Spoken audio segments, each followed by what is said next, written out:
it doesn't carry as many points as the coat, but to me, type is very important in evaluating junior animals. Lots of times people ask, what are you looking for in a junior, and how can you evaluate if you should pick junior A or junior B when you have a litter. And I was always taught that you want to feel for the resistance in the coat, and so it doesn't really matter which breed you're talking about, whether it's a Peruvian or Silky or Cornet or Satin. What you want to do is, when you're evaluating them, is to feel how much resistance your hands feel when you're pushing the hair in the opposite direction that it grows. So in a Peruvian, you'd push it back this way. Silkies and Cornets, you'd push it forward. And based on the resistance, that's determining how much density that you have. And then also in that vein is, texture. Lots of times pigs go through the cottony stage. These right now are a little bit cottony, but you can tell that they are going to have good texture just based on their texture at this stage. The other thing to look for is, when you're looking at a junior, is the coat even?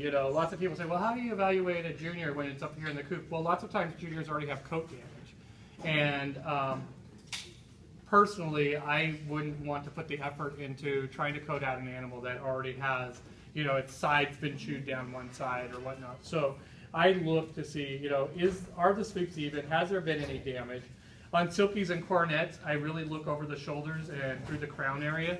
Lots of Silkies have short spots in that area, and they're never going to have full manes like, other animals. So I always say, it used to be called Silky syndrome.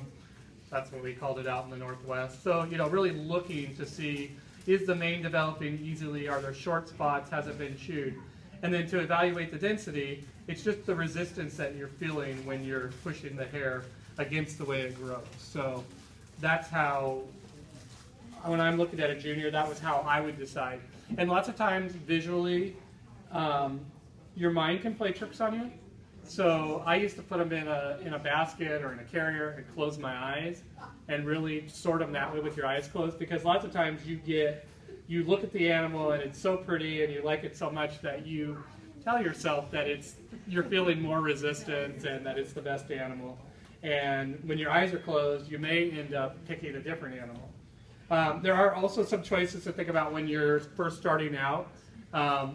Long hairs require a lot of work. They require a lot of time and energy. So make sure that when you're starting out that you're committed to the grooming and the time it takes to keep them clean, because it really does require a clean animal to get all the way to a senior coat. If you're not going to have the time to make sure that you're keeping the cage clean, keeping the animal groomed, it's probably better to pick a short-haired animal. Or if you're really young, if the kids are young, I suggest they start out with something short-haired until they gain the skills necessary, cleaning cages and maintaining, short hairs before they venture into long hairs. I think one of the other mistakes that people make is that they jump in with too many too fast. You don't need to have a lot of long hairs to be successful. You can, have very few and, really focus on taking care of them and grooming them and keeping them clean and do really well. So, and you can do that with most breeds, but with long hairs, I just say don't get too many too fast with everybody. Just start slow and see how many you can actually manage and take care of with your time. Because I think more people have gotten out of the hobby because they jumped in too quickly and got too many animals and then were overwhelmed. And if they had just started slow and maybe figured out 15 or 20 was all they could handle, they would still be shown. So just something to think about as a sidebar. So as they grow, at this stage, the other thing I was going to mention is, looking at their markings is a little bit of work, because if you have a white butt, it's obviously going to be more challenging because of staining and